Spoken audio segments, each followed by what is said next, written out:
Hey, what's up? My name is Tackless, and today I'm going to be doing a really simple, really quick tutorial on how to do teleporting. Now, this is something a lot of people requested, and I haven't really gotten around to it till now, just because it is incredibly easy to do. Don't take that as me trying to say I know everything, but the code itself is a little convoluted. It's the kind of thing that's hard to figure out on your own. I did, but it took several hours of knocking my head against the desk. So I understand why it's frustrating to people, but once you figure it out, it's really only 1 or 2 lines of code. So first, I've got this little station here. This is all irrelevant. This is just to make it look nice.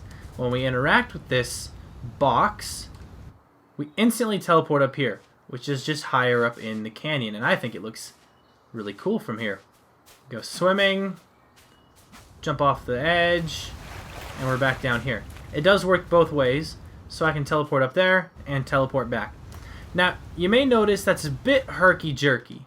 It's instantaneous, a little bit fast. So first I'm going to show you how to do this.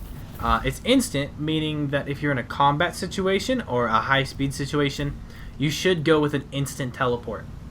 So what we're going to do is we're going to go to this box here. This is the box that you're interacting with to teleport.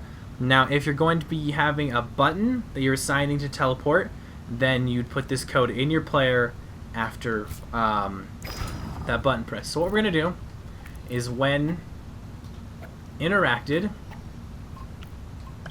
we're going to create a child line of code. To create a child line of code, you make a new line of code, select the number, bump it to the right. Now this line of code won't happen until this line of code is met.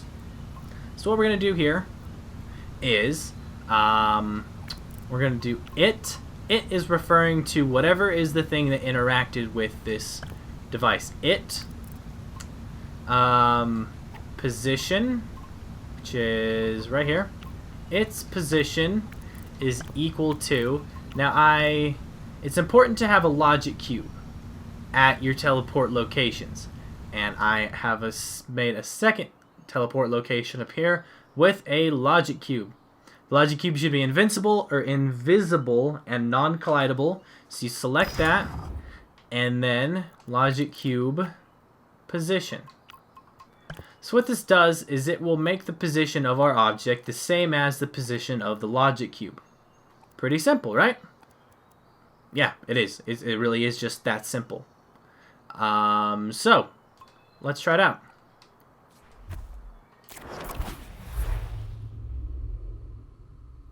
That's the easiest way to teleport around, is to put logic cubes where you want to teleport, and then position equals logic cube.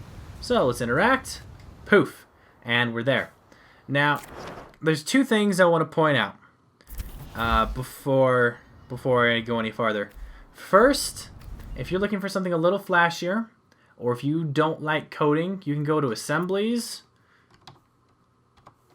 and you can grab this 2-way teleporter assembly. So you can take these 2 teleporting pads, put them wherever you want, and you can teleport between them when you interact with them. Really simple to do. It's pretty much the same code. There's some other stuff in here about powering up so it looks nicer, but it's the same thing. So, see?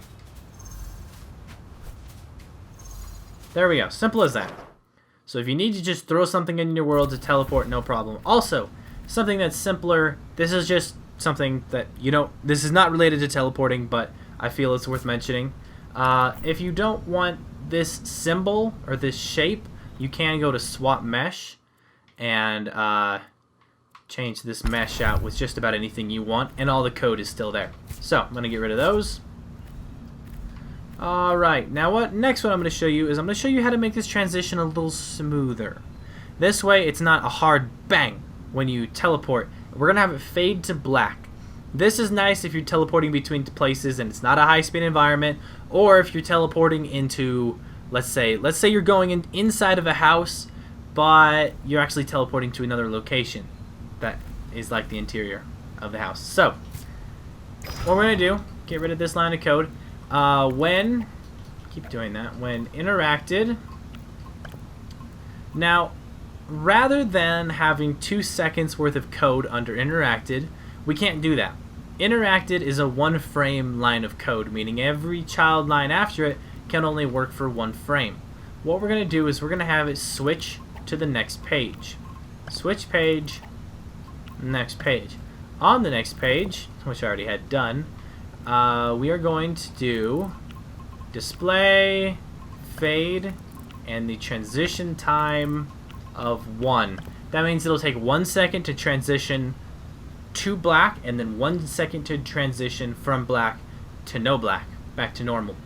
So, let's see, countdown timer 1, which is exact at 1 second the screen will be completely black.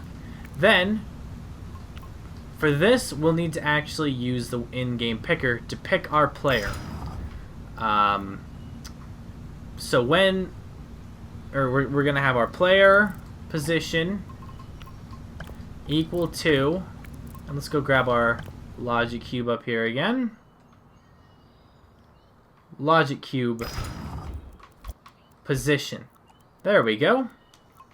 And just to make the cosmetics look a little better, we're going to do another countdown timer for 0.2 seconds. Switch page, previous page. Simple as that. And that'll make the transition look much nicer and much better than just a quick poof teleport. If you're in combat, you want that high-speed turnaround. But if you're not in combat, this looks a lot nicer. So, let's interact. Fade to black. See how much nicer that was? That was wonderful, as opposed to boop. There we go. Alrighty. So, that's how you can do teleporting. There's lots of other teleporting methods. Well, not methods. Different ways you can utilize teleporting. But that's the fundamentals of it. So, thank you guys for watching. I hope this was helpful. I will see you guys later.